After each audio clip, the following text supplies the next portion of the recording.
विद्यार्थी मित्रांनो नमस्कार। आज आपण एका वेगळ्या नैसर्गिक प्रदेशांच्या भागाला सुरुवात करणार आहोत। या नैसर्गिक प्रदेशांमध्ये जगातले वेगवेगळे नैसर्गिक प्रदेश कोणते आहेत, ते कशाच्या आधारावर निर्माण केले जातात आणि जगामध्ये अशा प्रकारचं वेगळेपण किंवा वेगळे नैसर्गिक प्रदेश कशामुळे निर्माण झालेले आहेत, या समग्र बाबींची माहिती आपल्याला या पाठामध्ये घ्यायची आहे।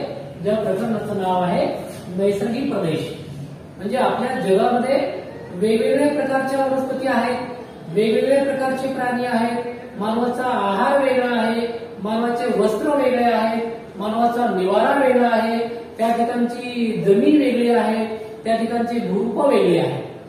म्हणजे या ठिकाणी आपल्याला निवारा, वस्त्रे, प्राणी, वनस्पती, मानवाचं अन्न या सर्व वेगळ्या गोष्टी आपल्याला अनुभवायला येतात। आपण बऱ्याच वेळेला टीव्हीवर किंवा एखाद्या मालिकेमध्ये पाहतो की वेगळ्या प्रकारचे प्राणी आपल्याला दिसतात, वेगळ्या प्रकारचे त्या ठिकाणच्या वनस्पती आपल्याला दिसतात, वेगळ्या प्रकारचे मानवाचे वस्त्र, वेगवेगळ्या प्रकारचे ड्रेसिंग ज्याला म्हणू आपण, अशा प्रकारचे मानवाचे वेगवेगळ्या प्रकारचे वस्त्र त्या ठिकाणी परिधान करण्याची पद्धती वेगळी, त्यांचं अन्न वेगळं, त्यांचा भूप्रदेश वेगळा, त्या ठिकाणच्या वेगवेगळ्या प्रकारच्या वनस्पती वेगळ्या, हा सगळ्याचा सगळा जो काही वेगळेपणा आलेला आहे, तो वेगळेपणा कशामुळे आलेला आहे, तर तो वेगळेपणा आलेला आहे की या ठिकाणी आपल्या पृथ्वीवर सर्वत्र हवामान काही सारखं आहे। मग पृथ्वीवर जर सर्वत्र हवामान सारखं नसेल तर मग या ठिकाणी वेगवेगळ्या प्रकारच्या हवामानामध्ये वेगवेगळे प्राणी निर्माण होतील, वेगवेगळ्या हवामानामध्ये वेगवेगळ्या प्रकारच्या वनस्पती निर्माण होतील। कारण जमिनीचं स्वरूप म्हणजे भूरूप ज्याला म्हणू आपण, भूरूप, हवामान म्हणजे आणि जमीन, ह्याच्या काही महत्वाच्या गोष्टी आहेत। आणि पाऊस म्हणजे जमीन, हवा, पाऊस आणि त्या ठिकाणच्या नैसर्गिक प्रदेश, या सगळ्या गोष्टी एकमेकांवर अवलंबून आहेत। म्हणजे ज्या ठिकाणी जशा प्रकारची जमीन असेल, जशा प्रकारचा पाऊस त्या ठिकाणी पडत असेल आणि ज्या प्रकारचं त्या ठिकाणचं हवामान असेल, त्या हवामानाला अनुकूल असणाऱ्या वनस्पती, अनुकूल असणारे प्राणी आणि मानवाचा निवारा आणि मानव आपल्याला त्या ठिकाणी आढळतात। प्रकरण 6 मध्ये आज आपण पाहणार आहोत नैसर्गिक प्रदेश। नैसर्गिक प्रदेशांमध्ये बघा, मानवाचा निवारा वेगवेगळा आहे। कोणत्या जर तुम्ही ठिकाणी गेला तर अशा उंच इमारती आहेत आणि 10-10, 20-20, 100-100 मजली इमारती आहेत। कोणत्या एखाद्या ठिकाणी गेला तर आजूबाजूला झाड आहेत आणि मध्ये एक घर आहे एखाद्या प्रदेशामध्ये। एखाद्या जर तुम्ही प्रदेशामध्ये पाहिले तर बर्फाचं घर तयार केलेलं आहे, बर्फाच्या घर ज्याला आपण इग्लू म्हणतो, ते बर्फाच्या घरात माणसं राहतात। काही ठिकाणी पाहतो आपण की अशी वेगवेगळे घर आहे, इथे घर आहे, मग 2-3 किलोमीटर अंतरावर तिकडे घर आहे, मग त्याच्या पलीकडे कुठेतरी घर आहे। त्यानंतर काही ठिकाणी अशा प्रकारचं तंबूचं घर आहे, प्राण्याच्या कातड्यापासून किंवा अजून नैसर्गिक काही उत्पादनापासून बनवलेले तंबू आहेत, त्या तंबूचं घर आहे। काही ठिकाणी पाहतो अशा झोपड्या आहेत ज्याच्या भिंती कुडाच्या आहेत, त्याचं छेद गवताचं आहे किंवा अजून झाडांच्या फांद्याचं आहे। काही ठिकाणी पाहतो आपण अशा छोटे झोपड्या आहेत। अशा प्रकारे जगामध्ये वेगवेगळ्या प्रकारचा निवारा आपल्याला पाहायला मिळतो। त्यानंतर जगामध्ये वस्त्र वेगवेगळे आहेत। आपल्या जर आपण प्रदेशांमध्ये पाहिले तर साधारणतः अशा प्रकारचे वस्त्र आहेत, शर्ट आहे, पॅन्ट आहे। आपल्या ठिकाणच्या महिला असतील त्यांच्या अंगावर साडी आहे। अशा प्रकारे काही खेड्यातले जर माणसं असतील तर ते धोतर, कुर्ता, पायजामा अशा प्रकारचा पेहराव आहे। काही वेळ तुम्ही जर जंगली आदिवासींच्या एरियामध्ये गेलात किंवा आदिवासी भागात गेलात तर त्यांचा अजून पेहराव वेगळा आहे। तुम्ही वाळवंटी प्रदेशांमध्ये गेला तर त्या ठिकाणी अजूनच पेहराव वेगळा आहे। तुम्ही जर अजून एखाद्या राजस्थान सारख्या वाळवंटी भागामध्ये गेलात किंवा पंजाबमध्ये गेलात, तुम्ही त्या ठिकाणी पंजाबीचं प्रचलन जास्त आहे। राजस्थानच्या वाळवंटामध्ये किंवा एखाद्या आदिवासीच्या बहुल एरियामध्ये किंवा भागात जर तुम्ही गेला तर त्या ठिकाणी सुद्धा अशा वेगवेगळ्या प्रकारचे वस्त्र वापरणारे लोक आपल्याला आढळतात, जे आपल्यापासून एकदम डिफरंट आहे किंवा त्यांचे वस्त्र हे आपल्या वस्त्राशी मेळ खात नाही, एकदम वेगळे वस्त्र त्यांचे आहे। म्हणजे या ठिकाणी निवारा वेगवेगळा आहे, या ठिकाणी वस्त्र वेगवेगळे आहेत, या ठिकाणी वनस्पती सुद्धा वेगळे आहेत। आता जर तुम्ही जर पाहिलं तर वाळवंटामध्ये तुम्हाला मोठे प्राणी दिसतील, ते म्हणजे उंट दिसेल। एखादा जंगलाचा भाग असेल तर त्या ठिकाणी एखादे जंगली प्राणी दिसतील, वाघ असेल, सिंह दिसेल, लांडगा दिसेल, कोल्हा दिसेल. काही जर तुम्ही जर डोंगर एखाद्या बर्फाळ प्रदेशामध्ये गेला तर त्या ठिकाणी रेनडिअर दिसेल. त्याच्या अंगावर लांब लांब केस आहेत, कुत्र्याच्या आकाराचा तो प्राणी आहे. त्यानंतर तुम्ही पाहू त्या ठिकाणी जंगली बर्फाच्या पांढऱ्या रंगाचे अस्वल दिसतील बर्फाळ प्रदेशामध्ये. काही ठिकाणी तुम्हाला पेंग्विन दिसतील थंड हवेच्या प्रदेशामध्ये. अशा प्रकारे काही ठिकाणी उंच उंच झाडं, काही ठिकाणी खोटं गवत, काही ठिकाणी वेली जास्त, काही ठिकाणी निवडुंग, घायपात यासारख्या वनस्पती जास्त. म्हणजे थोडक्यात काय तर निवारा वेगवेगळा आहे, वस्त्र वेगवेगळे आहेत, प्राणी वेगवेगळे आहेत आणि त्यांच्या वनस्पती सुद्धा वेगवेगळ्या आहेत. याशिवाय अन्नही वेगवेगळं आहे. जर आपण पाहिलं तर महाराष्ट्रीय प्रदेशामध्ये आपण पाहतो तर वरण भात, भाजी पोळी, लोणचं, पापड, ठेचा असं बघतो आपण. जर आपण समुद्र किनाऱ्यावरच्या प्रदेशामध्ये गेलो तर खाली दक्षिण जर भारताकडे गेलो आपण तर त्या ठिकाणी आंध्रामध्ये गेलो आपण किंवा तमिळनाडूकडे गेलो आपण तर त्या ठिकाणी तांदळाचे पदार्थ जास्त वापरले जातात. इडली आहे, डोसा आहे, असे आंबवलेले पदार्थ जास्त वापरतात. त्या ठिकाणी वरण भात, भाजी पोळी फार कमी आहे. समुद्र किनाऱ्यावर मासे जास्त खातात लोक. अशा प्रकारे वेगवेगळ्या प्रकारचं अन्नपदार्थ आहे. वाळवंटी भागामध्ये तुम्हाला जास्त खायला काही मिळणार नाही, सुकामेवा खावा लागेल. आणि ज्या ठिकाणी काही ठिकाणी जर तुम्ही पाहिलं त्या ठिकाणी पिझ्झा, बर्गर, वडापाव यासारखे पदार्थ त्या ठिकाणचे अन्नपदार्थ म्हणून वापरले जातात. म्हणजे जर तुम्ही विदेशामध्ये गेला तर त्या ठिकाणी पिझ्झा, बर्गर यासारखे पदार्थ अधिकाधिक वापरतात. त्या ठिकाणी वरण भात, भाजी पोळी, लोणचं, ठेचा, पापड अशा प्रकारचे पदार्थ अन्नामध्ये नसतात, आहारामध्ये नसतात. याचं कारण म्हणजे काय तर याचं महत्वाचं कारण म्हणजे नैसर्गिक प्रदेश. कारण त्या त्या प्रदेशामध्ये जे पिकतं तेच लोक खातात. आता समजा महाराष्ट्रामध्ये जर समजा ज्वारी पिकत असेल तर लोकांच्या साहजिकच आहारामध्ये ज्वारीचे पदार्थ येणार. जर समजा एखाद्या समुद्र किनाऱ्यावर जर गेला तुम्ही तर त्या ठिकाणी सर्वात जास्त उत्पादन माशांचं होतं, म्हणजे त्यांच्या आहारामध्ये साहजिकच माशांचं प्रमाण जास्त असतं. एखाद्या प्रदेशामध्ये गेला तांदूळ जास्त पिकतोय तर साहजिकच त्या ठिकाणी तांदळाचे वेगवेगळे पदार्थ तुम्हाला पाहायला मिळतात. म्हणजे थोडक्यात काय तर ज्या ठिकाणी जसा नैसर्गिक प्रदेश आहे त्या प्रदेशामध्ये काय पिकतं, कोणत्या वनस्पती आहेत आणि त्या वनस्पतीच्यावर तुमचा आहार ठरलेला असतो. म्हणजे अशा प्रकारे नैसर्गिक प्रदेशामध्ये वेगवेगळ्या प्रकारचा निवारा आहे, वेगवेगळ्या प्रकारचे वस्त्र आहेत, वेगवेगळ्या प्रकारचे प्राणी आहेत, वनस्पती आहेत, अन्नाचे वेगवेगळे प्रकार आहेत, वेगवेगळ्या प्रकारचं अन्न आहे, भूरूप वेगळी आहे, हवामान वेगळं आहे, मृदा वेगळी आहे. आणि सूर्यप्रकाश आणि पाणी या दोन महत्वाच्या गोष्टी आहेत की ज्या गोष्टीच्या आधारावर वनस्पती वाढतात, प्राणी वाढतात, प्राण्यांची वाढ होते, वनस्पतींची वाढ होते. यासाठी महत्वाचं काय आहे सूर्यप्रकाश आणि दुसरं पाणी किती आहे. ज्या ठिकाणी सूर्यप्रकाश भरपूर आहे, पाऊस भरपूर आहे त्या ठिकाणी प्रचंड प्रमाणाचे मोठमोठे वृक्ष वाढणार, दाट झाडी निर्माण होणार, हिरवीगार झाडी असणार. ज्या ठिकाणी पावसाचं प्रमाण कमी आहे त्या ठिकाणी काय होईल मग झाडं उगवणार नाही. काही ठिकाणी तर वाळवंटच तयार होईल. म्हणजे थोडक्यात काय तर ज्या ठिकाणी भरपूर सूर्यप्रकाश आहे, पाऊस भरपूर आहे अशा प्रदेशामध्ये वनस्पती ह्या वेगवेगळ्या असतात. ज्या ठिकाणी पावसाचं प्रमाण कमी आहे किंवा अगदीच पाऊस कमी आहे किंवा पडतच नाही, 12 महिने, 2-2 वर्षे, 10-10, 20-20 वर्षे अशा ठिकाणी वाळवंट तयार झालेली. या सगळ्यांच्या आधारावर काय केलेले आपण जगातले नैसर्गिक प्रदेश ठरवलेले आहेत. उदाहरणार्थ बघा आता टुंड्रा प्रदेश आहे. आता आपण या नकाशामध्ये बघूया. नकाशामध्ये आपल्याला या ठिकाणी दिसेल. आता बघा इकडे टुंड्रा प्रदेश 65 ते 90 अंशाच्या दरम्यान उत्तरेला, तैगा प्रदेश 55 ते 65 अंश उत्तर, गौताळ प्रदेश 30 अंश ते 55 अंश उत्तर दक्षिण, उष्ण वाळवंटी प्रदेश 20 ते 30 अंश उत्तर दक्षिण, गौताळ प्रदेश दान प्रकारचे 5 ते 20 अंश उत्तर दक्षिण अक्षर उत्तर आणि विषुववृत्तीय प्रदेश. आता अशा प्रकारे बघा जगाच्या नकाशाला तुम्ही पाहिलं तर जगाच्या नकाशामध्ये अशा प्रकारे वेगवेगळ्या प्रकारचे नैसर्गिक प्रदेश आपल्याला पाहायला मिळतात. याचं कारण म्हणजे सूर्यप्रकाश, पावसाचं प्रमाण आणि जमिनीचं स्वरूप या सर्वांवर त्या ठिकाणच्या वनस्पती, प्राणी, अन्न, आहार, विहार, चालीरीती, त्यानंतर तुमचा वस्त्र हे सगळे ठरत असतात. म्हणून त्या ठिकाणी अशा प्रकारचे वेगवेगळे नैसर्गिक प्रदेश तयार झाले. आता या विषुववृत्तावर तुम्ही पाहिलं तर या विषुववृत्तीय प्रदेशामध्ये तुम्ही पाहिलं तर या ठिकाणी साधारणतः या विषुववृत्ताच्या उत्तर आणि दक्षिणेला तुम्ही 5 अंश पाहिलं तर या ठिकाणी तुम्हाला मलेशिया आहे, या ठिकाणी इंडोनेशिया आहे, ही जावा आणि सुमात्राची बेटं आहेत. हा जो प्रदेश आहे तो आहे या विषुववृत्तावर. या विषुववृत्तीय प्रदेशामध्ये जर तुम्ही पाहिलं तर या विषुववृत्तीय प्रदेशामध्ये जर आपण पाहिलं तर Malaysia, Indonesia, Singapore, guinea, Congo किनारा, अमेझॉन नदीचं पूर साधारणतः या ठिकाणी अमेझॉन नदीचं पूर आहे.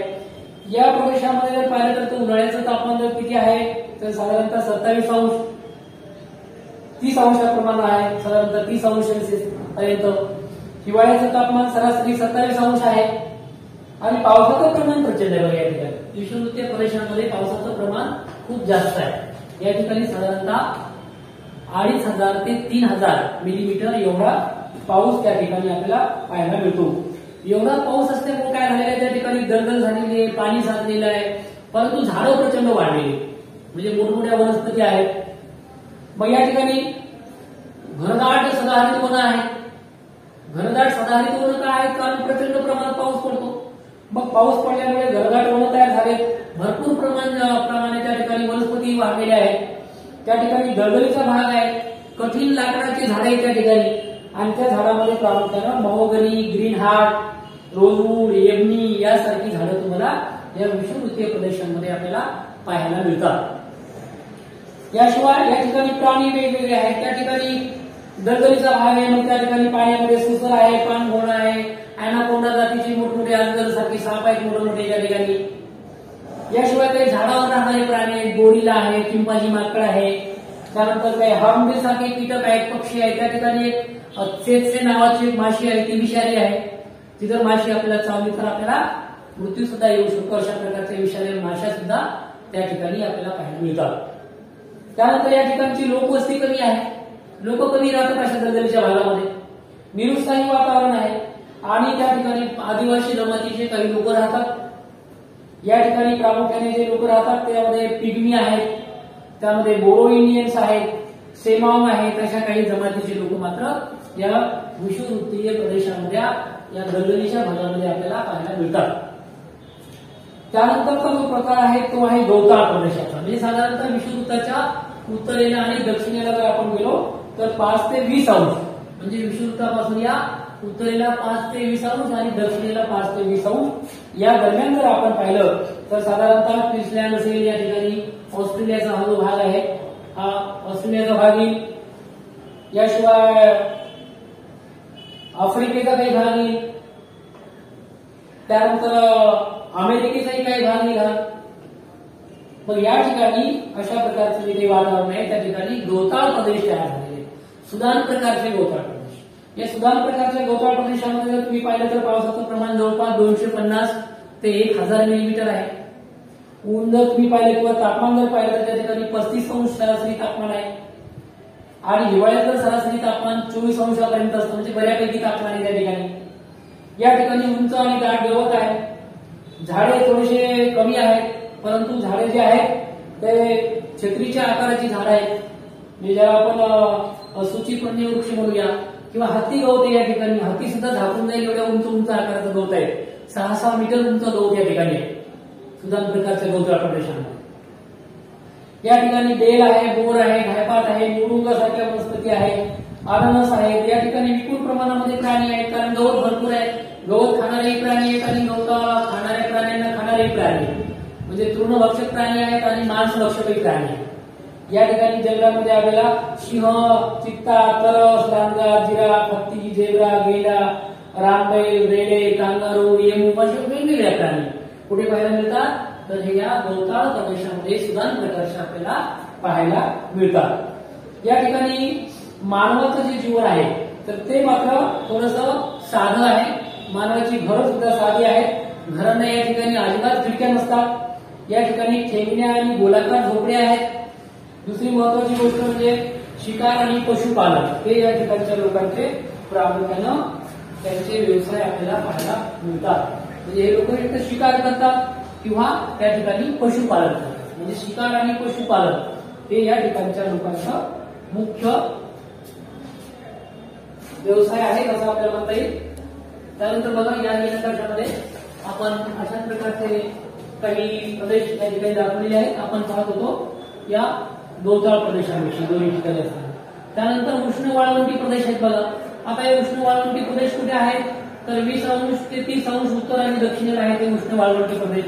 हे जे उष्ण वाळवंटी प्रदेश आहेत ते या ठिकाणी का निर्माण झाले खंडाच्या साधारणतः पश्चिम भागामध्ये. जगातले सगळ्यात जास्त जे काही वाळवंटी प्रदेश आहेत ते याच ठिकाणी आहेत. 20 अंश ते 30 अंश दक्षिण आणि उत्तरेला या दोन्ही ठिकाणी जगातले वाळवंटी प्रदेश तयार झाले. उदाहरणार्थ या ठिकाणी आफ्रिका खंडातलं सगळ्यात मोठं वाळवंट आहे सहारा वाळवंट. उत्तर अमेरिकेमधलं या ठिकाणचं कोलेरड वाळवंट आहे. त्यानंतर दक्षिण अमेरिकेमध्ये सुद्धा या ठिकाणी आटाकामाचं वाळवंट आहे. त्यानंतर भारतामध्ये पाहिलं आपण तर आशिया खंडामध्ये थरचं वाळवंट आहे. त्यानंतर दक्षिण आफ्रिकेत जर तुम्ही पाहिलं या ठिकाणी तर या दक्षिण आफ्रिकेमध्ये कलहारी वाळवंट आहे. अशा प्रकारचे सर्वाधिक वाळवंटी प्रदेश कुठं पाहायला मिळतात तुम्हाला तर 20 ते 30 अंश उत्तर आणि दक्षिण अक्षवृत्ताच्या दरम्यान. या ठिकाणी पावसाचं प्रमाण कमी असल्यामुळे या ठिकाणी साधारणतः अशा प्रकारची परिस्थिती तयार झाली. आता या ठिकाणी पावसाचं प्रमाण अतिशय कमी आहे.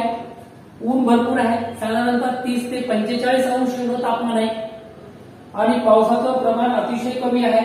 रात्रीला खूप थंडी त्या ठिकाणी असते. अशा प्रदेशांमध्ये बघा झाडं जी आहेत अशा प्रकारचे निवडुंग घायपात किंवा अजून पाम खजूर यासारखी झाडं या ठिकाणी आढळतात. मग या ठिकाणी प्राणी कोणते आहेत आता या ठिकाणी वाळवंटी भाग आहे. मग वाळवंटामध्ये प्राणी कोणते आहेत ते तर उंट आहे. रात्री दिवसा जमिनीखाली किंवा वाळवंटाखाली राहतात हे प्राणी. पुन्हा रात्र झाली की पुन्हा वर येतात. ज्याच्यामध्ये मग साप आहे उंदीर आहे सरडे आहेत विंचू आहेत काही घोडे आहेत वाळवंटामध्ये काही उंट आहेत गाढव आहेत मेंढे आहेत काही पाळीव प्राणी सुद्धा आहेत. त्यानंतर या ठिकाणी जे लोक राहतात ते सहारा वाळवंटामध्ये जे लोक राहतात त्यांना बदाऊन म्हणतात. सहारा वाळवंटातल्या लोकांना काय म्हणतात बदाऊन. हे लोक आदिवासी लोक त्या सहारा वाळवंटामध्ये राहतात. कलहारी वाळवंटामध्ये बुशमेन लोक राहतात. त्या कलहारी वाळवंटामध्ये राहणाऱ्या लोकांना बुशमेन म्हणतात. अशा प्रकारे जर तुम्ही पाहिलं तर ऑस्ट्रेलियामध्ये जे काही आदिवासी लोक आहेत त्यांना आपण ओबॅरिजिन असं म्हणतो. तर ओबॅरिजिन हे सुद्धा ऑस्ट्रेलियामध्ये वाळवंटी प्रदेशामध्ये राहणारी आदिवासी जमात आहे. अशा प्रकारे काही ठिकाणी नदीची किंवा वाळवंटामध्ये थोडेसे जे काही हिरवळीचे भाग आहेत त्या ठिकाणी थोडीफार शेती सुद्धा केली जाते. परंतु एरवी या ठिकाणी मात्र अशा प्रकारे ऊन भरपूर असल्यामुळे त्या वाळवंटी प्रदेशामध्ये शेतीचा व्यवसाय हा कमीच आहे आणि मानवाची वस्ती सुद्धा कमी आहे. कारण अनुकूल वातावरण नाही हवामान नाही पाऊस कमी आहे. त्यानंतर आहे गवताळ प्रदेश. हे जे काही गवताळ प्रदेश आहे ते दुसऱ्या प्रकारचे आहेत.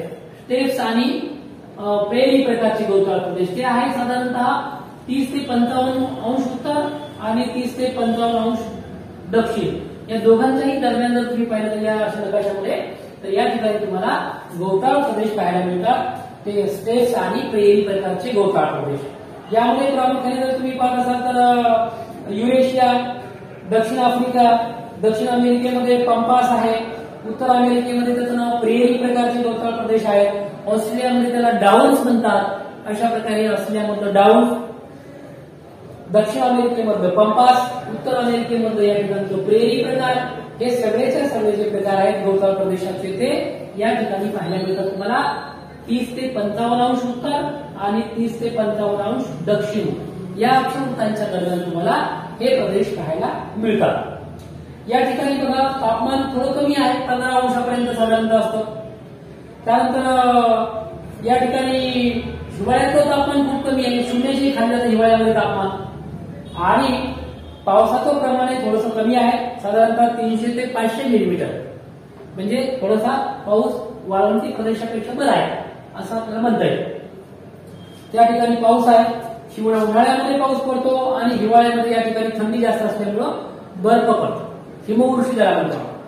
त्यानंतर या ठिकाणी सूचीपर्णी वृक्ष आहेत कारण बर्फ पडतं. बर्फ पडलेल्या झाडावर सापून राहू नये म्हणून त्या झाडाला अशी टोकदार पानं असतात ते सूचीपर्णी वृक्षांची त्याच्यामुळे ते बर्फ खाली घरवळून येतं. त्यानंतर झाडाची पानं टोकदार असतात फांद्या जमिनीकडे झुकलेल्या असतात. या ठिकाणचं जे लाकूड आहे ते मऊ असतं आणि हलकं असतं ज्यामध्ये स्प्रूस आहे फर आहे पाईन आहे रेडवूड आहे अशा प्रकारची महत्वाची झाडं सुद्धा या गवताळ प्रदेशामध्ये आपल्याला पाहायला मिळतात. या ठिकाणच्या प्राण्यांच्या अंगावर दाट केस निसर्गाने दिले, कारण थंडी भरपूर आहे. आपण पाहिलं हिवाळ्यामध्ये शून्याच्या खाली तापमान जातं. मग या ठिकाणी जे प्राणी आहेत, मग कॅरिंग असेल, एल्ब असेल, ऑर्नी असेल, बिवर असेल, सिल्वर फॉक्स असेल, मिंक असेल, अस्वल असतील, या सगळ्या प्राण्यांच्या अंगावर निसर्गानं लांब लांब केस दिलेले आहेत, थंडीपासून संरक्षण व्हावे म्हणून. त्यानंतर या ठिकाणी लोकसंख्या खूप कमी आहे. या ठिकाणचे जे लोक आहेत ते शिकार आणि लाकूड तोड हे दोनच कामं करतात, कारण तिसरं त्या ठिकाणी काही शेती करता येत नाही, त्यामुळं शेती त्या ठिकाणी कमी आहे.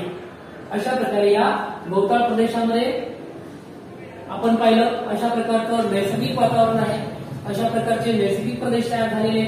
आता हा जो काही नैसर्गिक प्रदेश आहे तो फक्त तैगा प्रदेश हा उत्तरेला आहे, दक्षिणेला तैगा प्रदेश आढळत नाही. तर हा उत्तरेला या ठिकाणी तैगा प्रदेश आढळतो, तो म्हणजे 55 ते 65 अंशाच्या दरम्यान, त्याला म्हणायचं तैगा प्रदेश. आता हे जे काही तैगा प्रदेश आहेत हे साधारणतः या अलास्का पासून तर अंटार्क्टिकापर्यंत, म्हणजे साधारणतः हा जे काही हा जो काही वरचा भाग आहे हा अलास्काचा भाग आहे. तर या अलास्का पासून तर या अटलांटिक महासागराच्या वरचा जो भाग आहे तो त्या ठिकाणी तैगा प्रदेशामध्ये येतो. या प्रदेशामध्ये सुमारे 15 ते 20 अंश तापमान आहे. या ठिकाणी सुद्धा हिवाळ्यातलं तापमान शून्याच्या खाली आहे, म्हणजे प्रचंड थंडी आहे. या ठिकाणी वार्षिक सरासरी साधारणतः 300 ते 500 दरम्यानच आहे. या ठिकाणी जो पाऊस आहे तोही उन्हाळ्यातच पडतो. या ठिकाणी अशा प्रकारचं तैगा प्रदेशामधल्या सूचीपर्णीय वृक्ष आहेत, टोकदार, आणि त्या ठिकाणी बर्फ पण असल्यामुळे त्या झाडांची पानं अशा प्रकारची आकार सुद्धा शंकूच्या आकाराची झाडं त्या ठिकाणी आहेत. आता पुढचा जो काही भाग आहे ना तो आहे टुंड्रा प्रदेशाचा, तो म्हणजे 65 ते 90 म्हणजे साधारणतः ध्रुवापर्यंत, उत्तर ध्रुवापर्यंत. दक्षिण ध्रुवापर्यंत नाही, कारण दक्षिण ध्रुवामध्ये खाली सगळं पाणीच पाणी, त्यामुळे हा तैगा प्रदेशाच्या नंतरचा जो भाग आहे तो आहे टुंड्रा प्रदेश. आणि टुंड्रा प्रदेश साधारणतः इकडे वरच्या भागामध्ये. या टुंड्रा प्रदेशात जर तुम्ही पाहिलं तर साधारणतः ग्रीनलँडचं बेट आहे, या ठिकाणचं बेट आहे ग्रीनलँड. हे ग्रीनलँडचं बेट साधारणतः टुंड्रा प्रदेशामध्ये येतं. त्यानंतर हा उत्तर कॅनडाचा भाग आहे बघा, हा कॅनडा आहे, हा एवढा मोठा. या कॅनडाचा उत्तरेकडचा हा जो भाग आहे हा या टुंड्रा प्रदेशामध्ये मोडतो. त्यानंतर उत्तर युरोप आहे, हा उत्तर युरोपचा भाग आहे, युरोप खंडाच्या वरचा भाग. त्यानंतर उत्तर आशियाचा भाग सुद्धा या ठिकाणी येतो, हा साधारणतः रशियाच्या वरचा भाग, तो सुद्धा या टुंड्रा प्रदेशामध्ये आहे.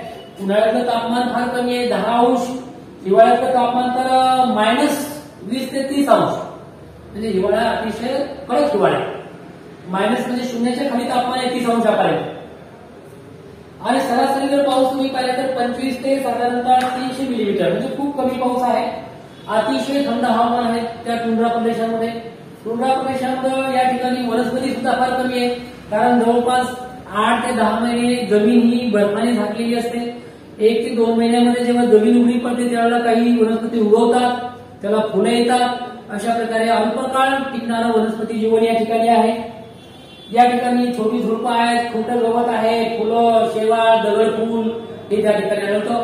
प्राण्यांमध्ये जर पाहिलं आपण तर कॅरिबू, रेनियर, ध्रुवीय अस्वल, कोल्हा, वॉलरस मासे, सील मासे अशा प्रकारचे प्राणी त्या टुंड्रा प्रदेशामध्ये आपल्याला पाहायला मिळतात. आणि मानवाचं जीवन खडतर आहे, शिकार करणे, मासेमारी करणे, कातड्याचे तंबू त्या ठिकाणी लोक लावून घर बनवतात, त्याला ट्यूबिंग म्हणतात.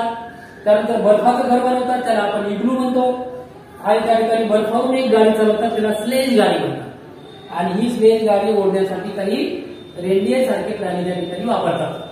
अशा प्रकारे या टुंड्रा प्रदेशामध्ये सुद्धा अशा प्रकारचं कठीण अशा प्रकारचं लोकजीवन पाहायला मिळतं. तर अशा प्रकारे विद्यार्थी मित्रांनो या ठिकाणी वेगवेगळ्या प्रकारचे नैसर्गिक प्रदेश आपल्याला पाहायला मिळतात. या नैसर्गिक प्रदेशाच्या नंतर अजून सुद्धा काही प्रदेश आहेत की जे विशिष्ट प्रदेशांमध्ये पाहायला मिळतात आपल्याला. आता हे काही नैसर्गिक प्रदेश आपण पाहिले, ज्यामध्ये विषुवृत्तीय प्रदेश आहे, गवताळ प्रदेश आहे, उष्ण वाळवंटी प्रदेश आहे, पुन्हा गवताळ प्रदेश आहे, त्यानंतरचा पुन्हा एक तैगा प्रदेश आहे, त्यानंतरचा पुन्हा एक टुंड्रा प्रदेश आहे.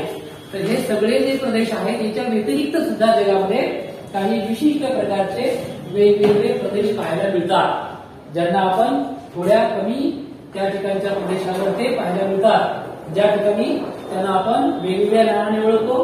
त्यामध्ये पहिला जो प्रकार आहे तो म्हणजे मोसमी प्रदेश. आता हा जो काही मोसमी प्रदेश आहे हा मोसमी प्रदेश साधारणतः जर तुम्ही पाहिलं तर हा 10 ते 30 अंशाच्या दरम्यान आढळतो. हा मोसमी प्रदेश. हा मोसमी प्रदेश प्रामुख्याने जर तुम्ही पाहिलं तर भारत, फिलिपाईन्स, वेस्ट इंडिज, उत्तर ऑस्ट्रेलिया या ठिकाणी पाहायला मिळतो. त्यानंतर भूमध्य सागरी हवामानाचा जो प्रदेश आहे तो साधारणतः 27 ते 32 अंशाच्या दरम्यान स्पेन, पोर्तुगीज, टर्की, कॅलिफोर्निया या ठिकाणी पाहायला मिळतो. त्यानंतर पश्चिम युरोपीय प्रदेश जर तुम्ही पाहिले तर ते 45 ते 65 अंशाच्या दरम्यान नॉर्वे, डेन्मार्क, आयर्लंड, न्यूझीलंड यासारख्या प्रदेशांचा समावेश हा पश्चिम युरोपीय प्रदेशांमध्ये. हे वेगळ्या प्रकारचे प्रदेश सुद्धा आपल्या जगाच्या पाठीवर पाहायला मिळतात जे आपण नैसर्गिक प्रदेश पाहिले याच्या व्यतिरिक्त. आता मोसमी प्रदेश बघा. या मोसमी प्रदेशांमध्ये पाहिलं आपण भारत, फिलिपाईन्स, वेस्ट इंडिज बेट, उत्तर ऑस्ट्रेलिया, पूर्व आफ्रिका, मध्य अमेरिका. आता या ठिकाणचं जर तापमान तुम्ही पाहिलं तर साधारणतः 27 अंश ते 32 अंश. त्यानंतर पावसाचं प्रमाण 250 ते 2500 मिलीमीटर. त्यानंतर या ठिकाणी नैऋत्य मान्सून वाऱ्यापासून पाऊस पडतो. या ठिकाणी ज्याला आपण मोसमी प्रदेश म्हणतो. या ठिकाणी पानझडी वनं आहेत, निमसदाहरित वनं आहेत. पानझडी वनं म्हणजे ज्याची पानं उन्हाळ्यामध्ये गळून जातात, पुन्हा नव्याने पाने येतात. त्यानंतर वड आहे, पिंपळ आहे, साग आहे, शिसव, चंदन, खैर, शिंकोना, बांबू, काटेरी बाभळी आहेत. त्यानंतर या जंगलांमध्ये काही वाघ आहेत, सिंह आहेत, बिबट्या, हत्ती, लांडगे, रानडुकर, माकड, साप, मोर, कोकीळ, गायी, म्हशी, शेळ्या, मेंढ्या, घोडे असे असंख्य प्राणी तुम्हाला कुठे पाहायला मिळतील तर ते या मोसमी प्रदेशामध्ये पाहायला मिळतील. कारण तशा प्रकारचं वेगळं हवामान त्या ठिकाणी आहे, वेगळ्या वनस्पती आहेत. त्यानंतर सागरी प्रदेश जे आहेत, भूमध्य सागरी म्हणतो आपण त्याला, या भूमध्य सागरी हवामानाच्या प्रदेशांमध्ये जर तुम्ही पाहिलं तर पोर्तुगीज आहे, स्पेन आहे, त्यानंतर अल्जेरिया आहे, टर्की आहे, कॅलिफोर्निया, मध्य चिली, नैऋत्य आणि आग्नेय ऑस्ट्रेलियाचा भाग येतो तो. त्यानंतर या ठिकाणी कोरडे उन्हाळे आहेत, हिवाळ्यामध्ये पाऊस पडतो. म्हणजे हिवाळ्यामध्ये पाऊस तुम्हाला कुठे आढळतो तर भूमध्य सागरी प्रदेशामध्ये आढळतो.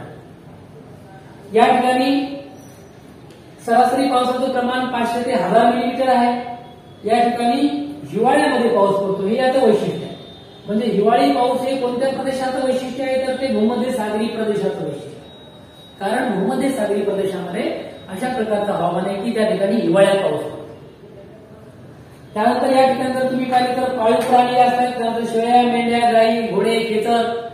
त्यानंतर ग्रीक आणि रोमन संस्कृतीचा विकास या ठिकाणी झालेला बघा. भूमध्य सागरी हवामानाच्या प्रदेशांमध्ये ग्रीक संस्कृती, रोमन संस्कृती. या ठिकाणची शेती हा या ठिकाणचा मूळ व्यवसाय आहे. फळं आणि फुलांची शेती सुद्धा याचं वैशिष्ट्य आहे. म्हणजे फळांची आणि फुलांची शेती जर जगामध्ये जास्त कुठं करत असतील तर ते भूमध्य सागरी हवामानाच्या प्रदेशामध्ये करतात.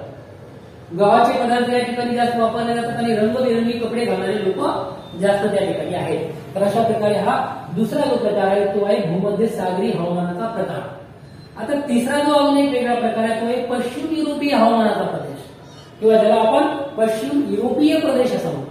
म्हणजे युरोपातल्या पश्चिमेकडचा भाग आहे हा, ज्यामध्ये साधारणतः 45 ते 65 अंश नॉर्वे, डेन्मार्क, आयर्लंड, त्यानंतर न्यूझीलंड, ब्रिटिश कोलंबिया, दक्षिण चिली अशा प्रकारचे देश त्याच्यामध्ये येतात. त्यामध्ये सरासरी तापमान 20 अंश आहे. हिवाळ्यातलं तापमान कमी आहे 5 अंशापर्यंत. पावसाचं प्रमाण आहे 500 ते 2500 मिलीमीटर. म्हणजे पाऊस भरपूर आहे. या प्रदेशाचं महत्वाचं वैशिष्ट्य म्हणजे या ठिकाणी 12ही महिने पाऊस पडतो. 12ही महिने पडणारा पाऊस कुठे आहे तर हे पश्चिम युरोपीय प्रदेशांमध्ये. या ठिकाणी 12ही महिने पाऊस आहे. वर्षभर पाऊस पडतो. हवामान सौम्य आहे आणि या ठिकाणचा पाऊस हा आवर्त वाऱ्यांपासून पडतो. आवर्तन तयार होतं त्या ठिकाणी आणि अशा प्रकारचे चक्रीवादळासारखे आवर्तन तयार होऊन या पश्चिम युरोपीय प्रदेशांमध्ये वर्षभर पाऊस पडत राहतो. या प्रदेशांमध्ये वर्षभर पाऊस पडत असल्यामुळे काय होणार, साहजिकच हिरवीगार झाडं राहणार. झाडांची पानं हिवाळ्यामध्ये मात्र गळतात. या ठिकाणी सुतीपर्णी वृक्ष आहेत, कमी उंचीचं गवत आहे. उदाहरणार्थ ओक, बीच, मेपल, एल्स, पाईन, स्प्रूस, पॉप्लर अशी झाडं आहेत. प्राण्यांमध्ये या ठिकाणी जर पाहिलं आपण तर अस्वल, लांडगे, कोल्हे, काही पाळीव प्राणी पण आहेत, काही वन्य प्राणी पण आहेत. या ठिकाणचं वैशिष्ट्य म्हणजे या ठिकाणचे लोक उद्योगी आहेत, वेगवेगळे उद्योग करतात आणि दर्यावर्ती आहेत. कारण हा जो भाग आहे हा समुद्राच्या किनारपट्टीवर आहे म्हणून या ठिकाणचे लोक उत्तम दर्यावर्ती आहेत. लोकरीचे कपडे वापरतात आणि या ठिकाणी आता द्वितीय आणि तृतीय व्यवसाय जास्त चालतो. म्हणजे शेती नाही चालत तर शेतीवर आधारित वेगवेगळ्या प्रकारचे कारखाने आहेत. त्यानंतर वेगवेगळ्या प्रकारचे सेवा देणारे व्यवसाय आहेत. अशा प्रकारे हा पश्चिम युरोपीय भागाचा जो भाग आहे प्रदेशाचा तो अतिशय महत्वाचा आहे. त्यानंतर आकृती 6.1 मध्ये पहा, त्या ठिकाणी जगातील नैसर्गिक प्रदेश दाखवलेले आहेत. जे आपण आतापर्यंत जे सगळे जगातले नैसर्गिक प्रदेश पाहिले ते सगळे त्या आकृतीमध्ये आपल्याला दाखवलेले आहेत. अशा प्रकारे विद्यार्थी मित्रांनो, आपण ज्यावेळी या विषुववृत्तापासून उत्तरेला आणि दक्षिणेला जातो त्यावेळी या विषुववृत्तापासून उत्तरेला जात असताना आणि विषुववृत्तापासून दक्षिणेकडे जात असताना आपल्याला अशा प्रकारचे वेगवेगळ्या प्रकारच्या साधन संपत्ती पाहायला मिळतात, वेगवेगळ्या प्रकारच्या वनस्पती पाहायला मिळतात, वेगवेगळ्या प्रकारचे प्राणी पाहायला मिळतात आणि वेगवेगळ्या प्रकारच्या या सर्व विविधतेमुळे त्या ठिकाणी कोणत्या ठिकाणी विषुववृत्तीय प्रदेशामध्ये जर पाहिलं आपण तर या ठिकाणी वन उत्पादनावर आधारित उद्योग चालतात, ज्यामध्ये वनातलं लाकूड कटाई करणे, त्यानंतर वनामधला डिंक गोळा करणे, मध गोळा करणे, त्यानंतर लाख गोळा करणे, अशा प्रकारचे व्यवसाय. जर तैगा प्रदेशात जर पाहिलं आपण तर त्या ठिकाणी तैगा प्रदेशामध्ये मऊ लाकूड आहे, त्यामुळे त्या ठिकाणी लाकूड कटाईचे व्यवसाय जास्त चालतात. त्यानंतर टुंड्रा प्रदेशात पाहिलं आपण शिकार चालते, मासेमारी चालते, कारण बर्फ सगळीकडे आहे. आणि गवताळ प्रदेशामध्ये मात्र अलीकडच्या काळामध्ये आता मोठ्या प्रमाणावर शेती करायला सुरुवात झाली. म्हणून जे ज्या ठिकाणी गवताळ प्रदेश आहेत, उदाहरणार्थ अमेरिकेमध्ये प्रेरी प्रकारचे जे गवताळ प्रदेश आहेत त्या प्रदेशांना आपण गव्हाची टोपली किंवा गव्हाचा प्रदेश असं म्हणतो. अशा प्रकारचे प्रदेश या ठिकाणी आहेत. वेगवेगळ्या प्रकारच्या नैसर्गिक पर्यावरणामध्ये अशा प्रकारचे वेगवेगळ्या प्रकारच्या साधन संपत्ती आपल्याला पाहायला मिळतात आणि या सर्व साधन संपत्तीचा वापर करून मानवाने त्या ठिकाणी आपली संस्कृती निर्माण केली, मानवाने त्या ठिकाणी राहण्यासारखं ठिकाण निर्माण केलं. अशा प्रकारे विद्यार्थी मित्रांनो, या पृथ्वीवरचे जे काही एकूण वाळवंटी प्रदेश जर तुम्ही पाहिले तर या वाळवंटी प्रदेशामध्ये साधारणतः 25% वाळू आहे, पण उर्वरित जे भाग आहेत ते काही दगडांचे बनलेले आहेत, काही डोंगर रांगांचे बनलेले आहेत, काही बर्फाचे बनलेले आहेत. अशा प्रकारे वाळवंटी प्रदेशांमध्ये फक्त 25% वाळूचे भाग बनलेले आहेत आणि उर्वरित जो भाग आहे तर डोंगर आहे किंवा त्या ठिकाणी अशा प्रकारचे दगडाचे सुळके आहेत आणि काही ठिकाणी वाळूच्या टेकड्या आहेत, त्यांना आपण ड्यून्स म्हणतो. अशा प्रकारे विद्यार्थी मित्रांनो, आज आपण या पाठामध्ये वेगवेगळ्या प्रकारचे नैसर्गिक प्रदेश पाहिलेले आहेत. या वेगवेगळ्या प्रकारच्या नैसर्गिक प्रदेशांमध्ये आपण टुंड्रा प्रदेश, तैगा प्रदेश, गवताळ प्रदेश, उष्ण वाळवंटी प्रदेश, गवताळ प्रदेश उदाहरण प्रकारचे, त्यानंतर विषुववृत्तीय प्रदेश, त्याच्यानंतर आपण पाहिलं मोसमी प्रदेश, त्यानंतर आपण पाहिले भूमध्य सागरी प्रदेश आणि त्याच्यानंतर सगळ्यात शेवटचा जो भाग होता तो आपण पाहिला तो म्हणजे पश्चिम युरोपीय प्रदेश. अशा प्रकारचे वेगवेगळे नैसर्गिक प्रदेश आपण या पाठामध्ये पाहिलेले आहेत. अशा प्रकारे विद्यार्थी मित्रांनो, हा जो पाठ आहे हा नैसर्गिक प्रदेशांचा पाठ आहे. तो नक्कीच आपल्याला समजला असेल. जर नाही समजला तर एकदा दोनदा व्हिडिओ पहा आणि जर आपण चॅनलवर नवीन असाल तर सबस्क्राईब करा, बेल बटन ऑन करा, लाईक करा, कमेंट करा आणि मित्रांना शेअर करा. थांबूया आपण. धन्यवाद. जय हिंद, जय महाराष्ट्र, जय भारत.